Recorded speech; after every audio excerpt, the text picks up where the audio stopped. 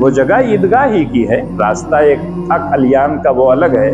اس وقت کہا گیا تھا کہ اس دروازے کو ہٹا کر، سیڑھیاں ہٹا کر 2-3 صف کے لیے اور مٹی ڈلوا دی جائے تو اچھا ہو جائے گا، لیکن اس میں 1-2 آدمی تھے، انہوں نے منع کیا تو وہیں سے خاموش ہو گئے۔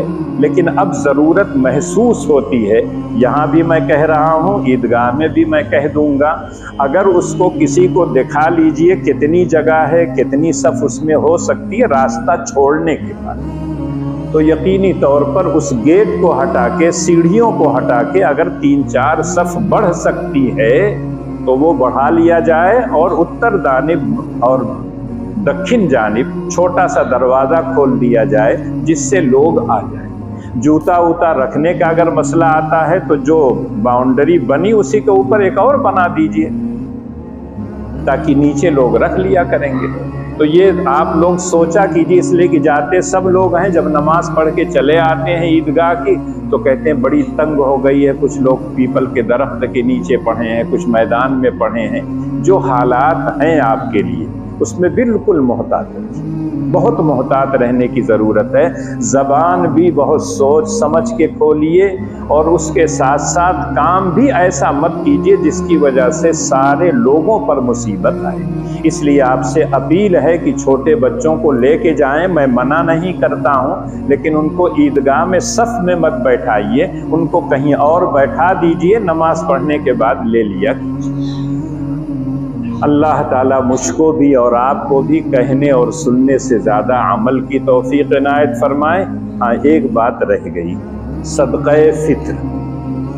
صدقہ فطر اور روزے میں جو کوتاہیاں ہوتی ہیں، جو غلطیاں ہوتی ہیں، جو لغزشیں ہوتی ہیں، اس کی بھرپائی کے لیے اللہ کے رسول صلی اللہ علیہ وسلم نے فرض قرار دیا، اور جو مسکین اور غریب ہیں ان کے کھانے کا کچھ موقع مل جائے، ان کے لیے خوشی مسرت میں شریک ہونے کا موقع مل جائے، طہرۃ للصائم وطعمۃ للمساکین کہا گیا۔ اور اس مہینے کو شہر المواسات کہا جاتا ہے، غمخواری کا زمانہ، دلجوئی کا زمانہ، لوگوں کے ساتھ رحمت کا زمانہ۔ تو اس موقع پر اللہ کے رسول کی طرف سے ہے کہ عید سے پہلے صدقہ فطر دے دینا چاہیے، عید کی نماز سے پہلے۔ نماز کے بعد جو آپ دیں گے تو وہ صدقہ فطر میں نہیں شمار ہوتا، عام صدقہ ہوتا ہے۔ اور صدقہ فطر جو ہے، اگر رمضان میں کوئی آدمی اس نیت سے کسی غریب کو دے دیتا ہے تو اس کا صدقہ فطر ادا ہو جائے گا۔ صدقہ فطر جو ہے، گیہوں کی مقدار جو ہم لوگ کھاتے ہیں عام طور سے، تو جو کسان بھائی ہیں ان کے لیے تو کوئی مسئلہ نہیں ہے، جو گیہوں کھاتے ہیں اسی گیہوں میں سے تول کے پونے دے، کوئی ایک آدمی کی طرف سے دے دے، اپنی طرف سے، اپنے نابالغ اولاد کی طرف سے صدقہ فطر دینا واجب ہے اور سب کو دینا چاہیے۔ جو بالغ ہے یا بیوی ہے، اگر اس کے پاس پیسہ ہے وہ خود دے دے، لیکن اگر والد دے دیتے ہیں، شوہر دے دیتا ہے تو اس کا بھی صدقہ فطر ادا ہو جائے۔ 1.25 کلو گیہوں ہے اور جو دوسرے جو غلات ہیں اس کا ڈبل ہو جائے، 3.5 کلو۔ کھجور، کشمش، یہ تمام کے تمام 3.5 کلو۔ جب ہم لوگ اعلان کرتے ہیں تو عام لوگوں کے اعتبار سے اعلان کرتے ہیں کہ گیہوں کی قیمت اس وقت 30 چل رہی ہے، جو مجھ کو بتایا گیا اس اعتبار سے 50 سے کچھ اوپر ہو رہا ہے، تو اگر 60 آپ دے دیں آپ کا صدقہ فطر ادا ہو جائے۔ ایک مرتبہ ایک مولوی صاحب نے سرائے میر سے مجھ کو فون کیا کہ آپ لوگ خالی گیہوں کا بھاؤ بتاتے ہیں، کشمش کا نہیں بتاتے ہیں۔ تو میں نے کہا دیں گے آپ؟ دیے ہیں کبھی؟ آپ بھی تو مولوی ہیں، ایک مدرسے کے پڑھے ہوئے ہیں، تب تو کہنے لگتے ہیں کہ ہم کو 6,000 10,000 ملتا ہے، کہاں سے اتنا دیں گے؟ لیکن اگر کشمش اور کھجور دیں گے تو 1000 کے قریب پڑ جائے گا۔ جو اگر دیں گے تو تقریباً 900 پڑ جائے گا۔ تو 60 اور 1000 کے بیچ میں جو رقم آپ آسانی سے دے سکتے ہوں اتنی آپ بھی دیں۔ اور صدقہ فطر کے جو مستحقات، جن لوگوں کو دینا ہے، وہ وہی لوگ ہیں جو زکوٰۃ کے مستحق ہیں۔ اس میں عام طور سے ہندوستان وغیرہ میں مدارس کو ترجیح دی جاتی ہے، اس وجہ سے دی جاتی ہے کہ اس میں غریب بچے پڑھتے ہیں، حکومت سے کوئی مدد نہیں لی جاتی ہے۔ بہت سے بچے ایسے ہوتے ہیں کہ جو پڑھنا چاہتے ہیں لیکن اپنا خرچہ نہیں برداشت کر سکتے، تو ان کے کھانے پینے اور چیزوں کا انتظام ہوتا ہے۔ اب اگر جو لوگ صحیح معنوں میں اس طرح کے لڑکوں کو رکھتے ہیں وہ اگر لیں تو بہت اچھی بات ہے، لیکن جب دیکھتے ہوں گے کہاں کہاں سے لوگ چلے آتے ہیں۔ یہاں جب کوئی آتا ہے تو ہر آدمی کہہ دیتا ہے امام صاحب کے پاس چلیے۔ پچھلے ہفتے 2 آدمی آئے کہ میں دیوبند سے آیا ہوں اور مدرسہ اشرفیہ اور دوسرا جامعۃ الشیخ حسین احمد مدنی، آپ جمعہ میں اعلان کر دیجئے۔ میں نے کہا دیکھیے جمعہ کے روز میں کسی کے لیے اعلان نہیں، آپ کو کرنا ہو آپ کر لیجئے۔ تو کہنے لگے مائک چاہیے۔ میں نے کہا مائک مل جائے گا لیکن دعا کے بعد۔ کہنے دعا کے بعد تو سب لوگ چلے جائیں گے۔ میں نے کہا ساری بات آپ خود کہتے ہیں تو مجھ سے مت کہیے، اس لیے کہ جہاں ڈبہ گھومتا ہے، جھولا گھومتا ہے، وہاں یہ ہوتا ہے کہ امام سلام پھیر کے بیٹھتا ہے، وہ لوگ جھولا گھماتے ہیں، اس پہ جو چاہے اعلان کر لے۔ لیکن یہاں جھولا اور ڈبے کا سلسم ختم ہو چکا ہے۔ یہاں تو ڈبہ رکھ دیا گیا ہے، جس کو توفیق ہو اسی ڈبے میں ڈال دیں، یہاں نہیں ہونا چاہیے۔ اس لیے کہ حکیم الامت حضرت تھانوی رحمۃ اللہ علیہ کہا کرتے تھے کہ جب آپ ڈبہ گھماتے ہیں، جب آپ رومال گھماتے ہیں، تو بغل کا جو آدمی ہوتا ہے وہ لحاظ میں دے دیتا ہے، دینا نہیں چاہتا، لیکن دیکھ رہا ہے کہ بائیں دائیں دونوں دے رہے ہیں تو بیچارہ جیب میں ہاتھ ڈالتا، کچھ نکل آتا ہے تو ڈال دیتا۔ صدقہ یا کوئی چیز دان زبردستی کسی سے نہیں لی جاتی، اس لیے ڈبہ رکھوا دیا گیا کہ جس کو دینا ہو دیتے ہیں۔ تو اس لیے میں اعلان نہیں کروں گا۔ آج بھی میں لوگوں سے کہتا ہوں جب کوئی آئے تو صاحب بتا دیا کیجئے کہ ہماری مسجد سے چندے کے لیے کوئی اعلان نہیں ہوتا۔ میں خود ایک مدرسے میں پڑھاتا ہوں، وہاں کے لیے بھی میں اعلان نہیں کرتا۔ وہاں کا سفیر جب آتا ہے ان کے ساتھ نہ میں جاتا ہوں نہ میرا کوئی بچہ جاتا ہے، تاکہ لوگ یہ نہ سمجھیں کہ فاروقیہ کا سارا چندہ تو جامعۃ الرشاد چلا۔ جس کو آپ کو دینا ہو دیجیے، اپنے رشتہ داروں کو دیجیے، غریبوں کو دیجیے، محتاجوں کو دیجیے، بلکہ اپنے خاندان میں جو غریب ہیں ان کو دینا زیادہ بہتر ہے۔ صلہ رحمی بھی ہوگی، صدقہ فطر بھی ادا ہوگا۔ اسی طرح سے کوئی بچہ اگر پڑھ رہا ہے، کوئی ضروری نہیں ہے کہ صرف دینی مدارس میں پڑھے۔ ایک بچہ غریب ہے لیکن پڑھنا چاہتا ہے، اعلیٰ تعلیم حاصل کرنا چاہتا ہے، اس کے پاس نہیں ہے، اگر کوئی اس طرح کے لوگ ہوں تو دیجئے نا، اپنی گاڑھی کمائی میں سے دیجئے، نہیں ہے تو زکوٰۃ وکات میں سے دے دیجئے، اس کو مالک بنا دیجئے، وہاں جو جہاں چاہے خرچ کرے۔ لیکن یہ نہیں کریں گے، الٹا صرف امام کے اوپر ان کے اوپر آئے گا کہ آپ لوگ اعلان نہیں کرتے۔ اگر آپ کہتے 1000 روپیہ فطرہ دو تو لوگ دیں گے، کتنے لوگ دیں گے معلوم۔ صاحب نصاب جب کہا جاتا ہے تو فوراً لوگ کہہ دیتے میں صاحب نصاب نہیں، صاحب نصاب نہیں لیکن کھاتے پیتے ہیں نا۔ 60 روپیہ ایک آدمی کی طرف سے آپ نہیں دے سکتے، 60 سے زیادہ تو آپ پان پر، سگریٹ پر، بیڑی پر خرچ کر دیتے ہیں۔ سال میں ایک مرتبہ اللہ کے نام پر، صدقہ فطر کے نام پر آپ 60 روپیہ 100 روپیہ نہیں دے سکتے ہیں۔ اس لیے صدقہ فطر بھی آپ عید کی نماز سے پہلے ادا کر دیجئے، اور کیا ہے عید کی نماز کے لیے 7 سے پہلے پہنچ جائیے، دھوپ ہو جائے گی، لیکن چونکہ فرش وغیرہ بچھانا رہتا ہے، جن کی ذمہ داری ہوتی ہے ان کے لیے مسئلہ بنتا ہے، اس لیے سب کا خیال کر کے 7 کا اعلان ہے، 7 بجے سے پہلے پہنچنے کی کوشش کیجئے، تاکہ ہم لوگ سکون اور اطمینان سے اللہ کی بارگاہ میں 2 گانا عید کی نماز بھی پڑھیں، دعائیں بھی کریں، اور پھر اطمینان اور سکون کے ساتھ گھر واپس آ جائیں۔